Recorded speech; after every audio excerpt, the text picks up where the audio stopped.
Welcome to ATV. పాల్వంచలోని CPI ML mass line ప్రజాపంతక party కార్యాలయంలో జరిగిన ముఖ్యుల సమావేశంలో పార్టీ జిల్లా నాయకులు నిర్మలమ్మ, రాంబాబు మాట్లాడుతూ పరిస్థితి ఉన్నది. అలాగే దళితుల బాధలో కూడా సక్రమంగా రావడం లేదు. ఇటు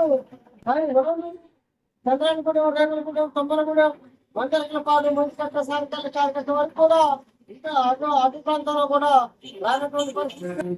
పార్లమెంట్ పట్టణ ప్రాంతంలో కూడా కాల్షియం, బంగారు, భక్తులు, పిల్లవాళ్ళు, అలాగే మన కుంటునాలు కూడా కొన్నాళ్ళు అసలు నీళ్ళు.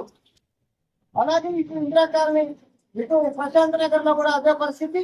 మిషన్ భగీరథ ప్రారంభమయ్యి 10 సంవత్సరాలు గడుస్తున్నా ఇప్పటికీ దాని పరిస్థితిని అందించడంలో ప్రభుత్వ అధికారులు చాలా విఫలమవుతున్నటువంటి పరిస్థితి ఉన్నది. కోట్ల రూపాయలు దానికి కేటాయించారు. ఆ కాంట్రాక్టర్లు ఎక్కడ చేస్తున్నారో అర్థం కాదు. చేసిన పనులు కూడా ఇప్పటికి పైప్ లైన్ లీకేజ్ అయ్యి చాలా చోట్ల పోతున్నటువంటి పరిస్థితి ఉన్నది.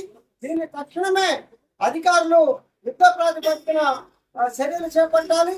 వెంటనే ప్రజలందరికీ కూడా సక్రమంగా మంచినీరు అందించాలని, అలాగే కొన్ని నిర్మాణంలో ఉన్నటువంటి ట్యాంకులు కూడా వాటిని నింపడానికి కూడా ఎక్కడానికి ప్రెజర్ లేక కొన్ని ట్యాంకులు ఎక్కకుండా కూడా వాడతారనేటువంటి పరిస్థితి ఉన్నది.